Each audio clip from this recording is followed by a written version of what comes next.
Today is day 2 of my interview preparation. Yesterday, I solved a two-sum problem using brute force approach. Today, I will optimize that solution and focus on explaining the time and space trade-off.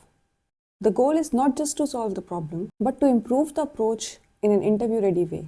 So let's begin. The problem remains the same as yesterday. We are given an array of integers and a target value, and we need to find two indices such that the corresponding values add up to the target. In the brute force approach, I checked all possible pairs in array. While that solution was correct, it resulted in quadratic time complexity.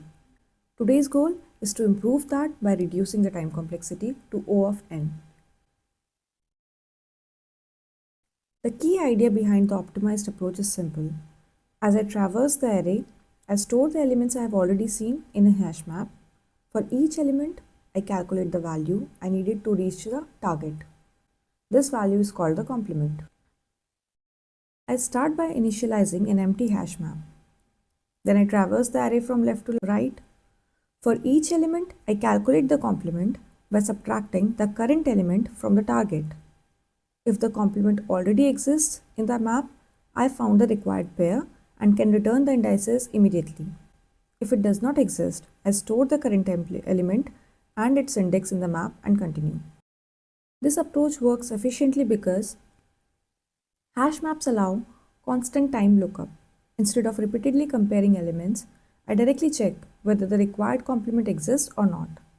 This removes the need for nested loops. In the worst case, I traverse the array only once. Each lookup and insertion in the hash map takes constant time, so the overall time complexity is big O of n. The trade-off is space. I use additional memory to store elements in the hash map, resulting in O of n space complexity. This problem highlights an important interview insight. Optimization often involves trading space for time. Understanding this trade-off is more important than memorizing solutions. Now let's go through the code. Here I initialize an empty dictionary to act as the hash map. Then I traverse the array using a loop. For each element, I calculate the complement.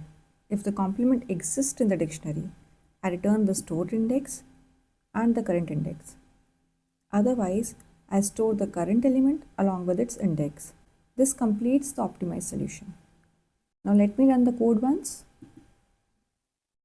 So the output is 1, 3, which matches the expected result, as the element at index 1 is 3 and at index 3 is 34.